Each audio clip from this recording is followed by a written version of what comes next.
Hey, this is Mario once again with MIA Microflight, and today is Thursday, July 31st, 2025. Wow, half a year has gone by so fast. In this video, I wanted to come back and talk about these transmitters. I think I did a video a while back regarding these two transmitters, but I wanted to focus in on why this has been my favorite transmitter. When this came out, I purchased this as a secondary transmitter to my um, what was that other one? I had another transmitter. Okay, I had to go get the transmitter because I was forgetting the name. Spectrum DX6i. So this has been, when this came out, I purchased this one. This one actually was a lot more expensive than this one, but I have always come back to this particular transmitter. Even with this one here, this is my latest transmitter. I use this for some things, but not not consistently, and it's because I just don't like the grip on this one right here. Neither did I like the grip on this one here. This one, I really favor the grip on this one. Something about that grip, the way they designed this grip on this transmitter, that just feels comfortable in my hand. Now, different people will have different opinions, obviously, because not everybody, feels things the same way or likes the same, products, or there's so many reasons. But from an aesthetic, from a ergonomic point of view, this has been my favorite transmitter from that perspective. Not only that, it's a great transmitter that has worked with all the stuff that I have shown flown in my videos. You see since the time I got this transmitter. And what's even interesting is that this transmitter went to war, and I brought it back from the dead, so to speak, because in a moment of frustration when I was flying one of my autogyros, I have a video on that as well that I did that talks about that particular time when I tossed this transmitter to the ground. I was so frustrated trying to get one of my autogyros to fly, and this was not connecting. I lost the control, and it was because I made one mistake in repairing this radio. Well, I repaired the antenna. So when I went in to repair the antenna, I had actually inadvertently connected the ground and the signal. They were kind of touching, with the solder joint, and that kind of made it difficult for me to control the autogyro at the time. When I did that slight modification there, not modification, touch up, because my antenna broke, and so I went in and I undid the antenna, and then when I soldered the leads back on, that coaxial cable antenna, I made that slight oversight in not making sure that those two leads were totally separate. There was a little bit of soldering that caused the problem. So when I got frustrated, I tossed this to the ground. I said, this is not working. I thought it was the transmitter, but it wasn't. It was my mistake. I brought it back home, and I took some time off, to ponder on what the damage was, and believe it or not major damage. There, as you can see, that cracked a little bit there, and all the pegs that support the case, both halves of the case together, broke. There were a couple of these switches that also got messed up, but I replaced those, and transmitters has been working even better since that time. With this repair that I did, and it's been my favorite transmitter, just because it feels so good in my hands, and it's really simple. There are no bells and whistles like this.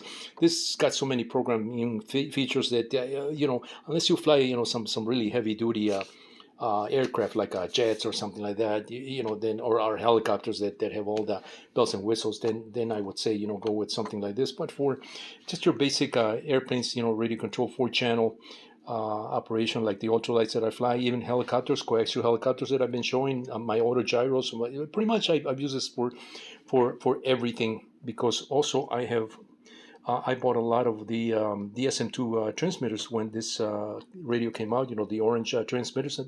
They have been, some of them have gone bad, but most of them have been pretty good. So I'm not complaining about that. Sometimes you get you get bad apples in the mix. But it hasn't been that critical, and so this radio has been my favorite. Out of these three that I would consider some more modern radios. I have some Futawas, I have some Airtronics that go back to the 70s. You know, when I started flying radio control, those are still in boxes, and I even have some old transmitters that they were just a boxy metal aluminum box.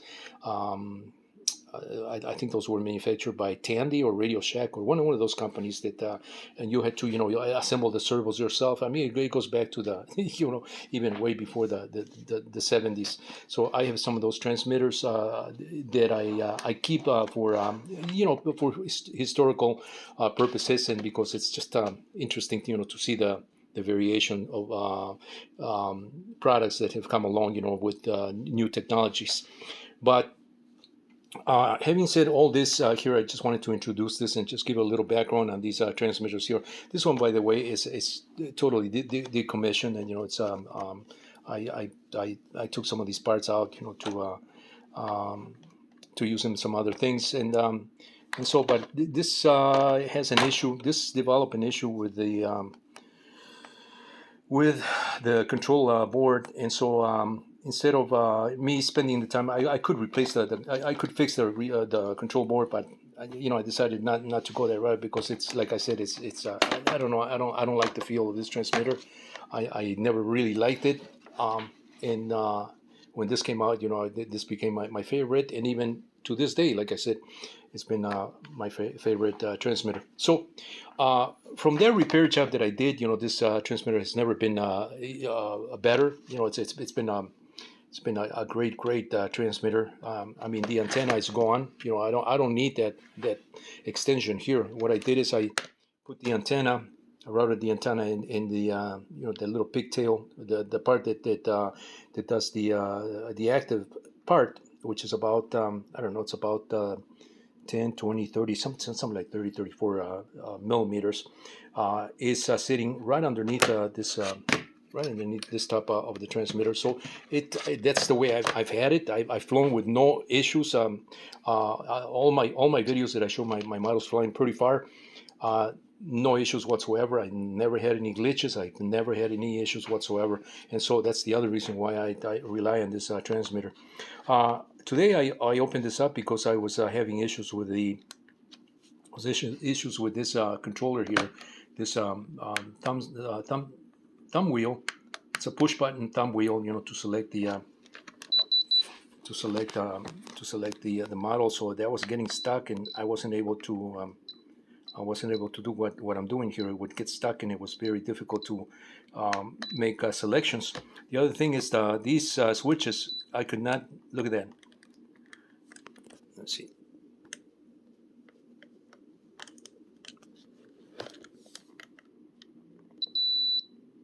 Now it's working. Before I couldn't work these at all.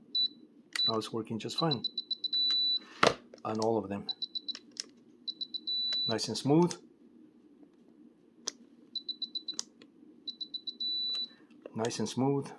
Nice and smooth. Okay, so what I did here is I made my own 3D printed tabs here. These tabs in white are my own 3D printed tabs that I did for this one, and I also did the same thing for these here. You can see my initials are probably engraved on top. Yeah, I try to cover them with a little black marker, but you can see the MIA right there. MIA, it's engraved on top of these tabs. On this one, it's engraved on these, but not on these because these I think are earlier ones. So I made those tabs 3D printed, and to replace the broken ones because all the tabs on these broke, from so much use. So I made my own, and they have been working just fine. Today I opened the transmitter to actually fix this board here, the one that supports the screen. Via these 4 screws here, so I had to drill those 4 screws because the pegs that hold those broke, and so I did that repair modification there. So now it's working fine. Now it's supported. Now these things, before this was sinking on me, So now it's not sinking because the board is supported via these screws here. So I did that, but I also did. I cleaned. I was having issues with these switches here, and I thought it was the switch that I needed to replace. Those are these little tiny micro switches, rectangular switches. And I was going to buy some new ones, but there's no need to buy them, provided they click. You know, if you can hear that, or you can feel that clicking. And of course, this beeps. You know, when it clicks. This one needs a little more work, I think, on the. It's not. It doesn't want to go as easy on the up. There we go. So what I did is I took some alcohol and I opened up the. I removed the PC board. I flipped it over without removing any wires. You know, just on the transmitter. Flip these little boards here. This is a whole board right here. You have to flip over, and I douse this with alcohol. Denatured alcohol, you know, with a brush, just so that it would wash out any dust particles that may be sitting in the contacts, and that's what happens with these switches. The radio sits on a shelf, and especially if it's an open shelf for a long time, you know, for years. I'm talking about years. You know, with time these things get dusty. Same thing with potentiometers. So all you do is you know, just take a little bit of alcohol, denatured alcohol, and you can clean the contacts that way. If you can access inside those switches, it would be great. But those switches, once you remove the plate, you know, they're kind of pressed with these little tiny 4 pins that are molded, and then they heat those, you know, to retain those metallic plates that hold the little contacts.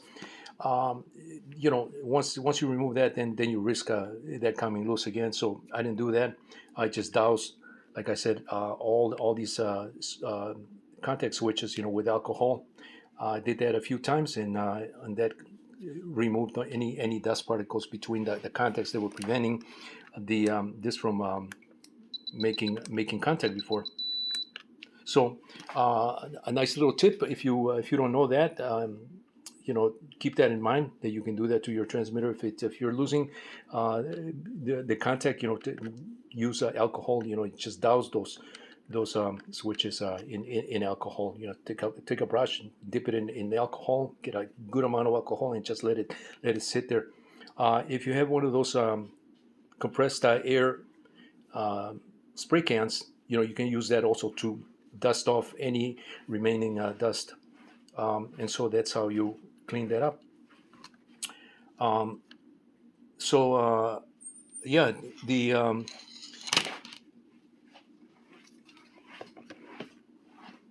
the other thing I did is, as you can see, the battery here, that is a 2-cell LiPo battery that I got tired of replacing the regular 1.5 volt batteries that sit here, you know, the 4 batteries. So I just put a rechargeable lithium polymer cell. It's a little bit higher voltage than normal, but as you can see, it's reading 8.2 volts, and it's working just fine.